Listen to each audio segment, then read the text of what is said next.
Hello and welcome to our free online course, Simply Beginning. My name is Sally and this is Chris. We're going to be your host today. This course is aimed at hosts who rent private rooms to guests. I started my career over 20 years ago, and if I had known then what we're about to share with you, I would have saved myself a lot of time. So I've created this free course to help hosts who have just started out or are thinking of getting involved. Our course is a step-by-step run-through of how to get started, what you as a host need to prepare, and also to provide you with a framework to start your journey in hospitality. Each section is curated to give a rounded view and an understanding of what to expect of both yourself and your guests. We aim to give you a sense of confidence in yourself and the product that you are offering to ensure that those first few bookings go smoothly. So let's get started. The course is divided up into 8 sections. These are expectations, aims and motivation, your accommodation, investing in your space, bedroom, bathroom and communal spaces, basic breakfast, an information sheet, safety and legal, and top host tips. Expectations, aims and motivation. Before we get to the how, we need to find out the why. By having a clear idea of the why, you can then put the how into action. For understanding your own expectations, aims and motivations, you will know whether hosting is for you and what style of host you will be. There are a number of key questions that you should ask yourself. First, what is the main reason for opening up your home to guests? Is it financial or social? There is no correct answer, nor is there only one. Most of the time, there are multiple reasons why. What is important is to know which is the more impacting.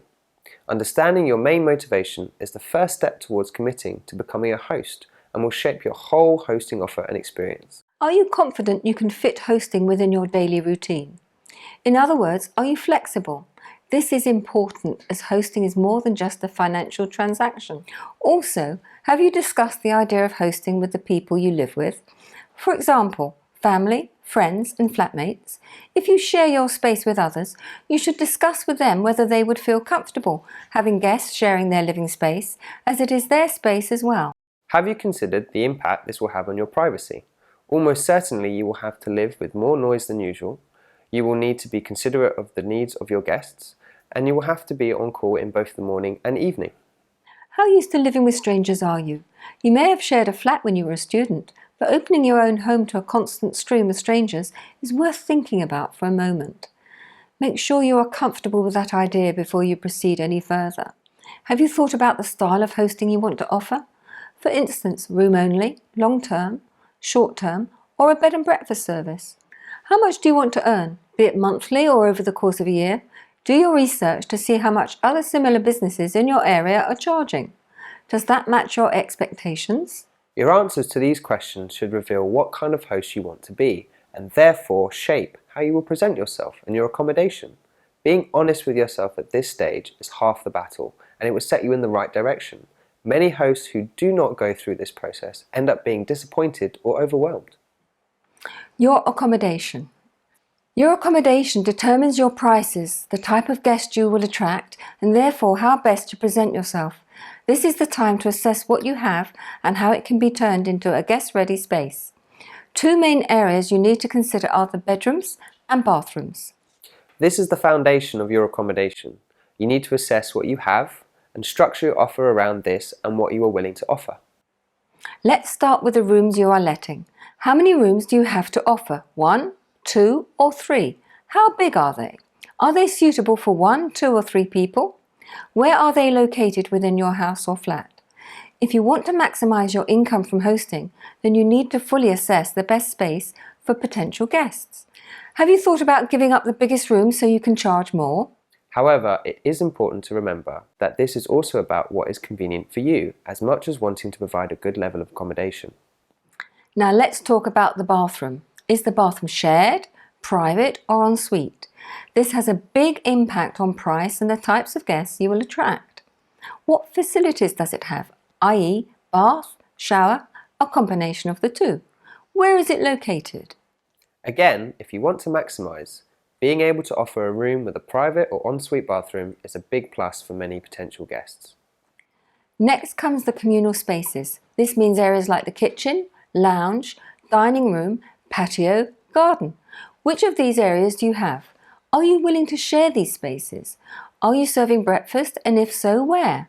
Chris and I personally serve breakfast in the kitchen or garden, and we also allow our guests to use these spaces in the evening or afternoons. We are comfortable with allowing these spaces to be used by our guests. However, we keep our lounge to ourselves. It is impossible to cut guests off from these spaces completely, but that does not mean that you have to allow them access to all of your property. This is very much a question of choice, but it is important to bear in mind that extra spaces such as these can add to the guest's overall experience. Now let's talk about location. This is a key component that can massively increase or decrease the price you can charge, no matter how little or how much else is offered. The questions to ask yourself are you centrally located? Is your property in a more urban area? Are there any local attractions nearby? Are there good transport links? Some areas are trendier than others, but each has its own appeal. For you, it's about finding out what benefits your own area can offer your guests, be it a local experience, artisan food, drink, access to popular historic sites. We would recommend pointing out the benefits as well as any disadvantages of your accommodation or area when writing your descriptions. For example, the bedroom is small but comfortable. We are located on a main road, so it can be noisy in the morning. The shower is shared with the host, but it's always kept clean, and we provide extra towels each day. This kind of honesty is a great way to start the trust-building relationship with your potential guests before they have even sent you the first message. Describing your space can be hard, and so can pricing it. If you need a few examples, then scout other hosts in your area with similar accommodation on offer. This should give you ideas about what to put as your title, the description, and a base starting price. If you're going the online route, then you may need to start off slightly under your ideal price point to gain traction and reviews.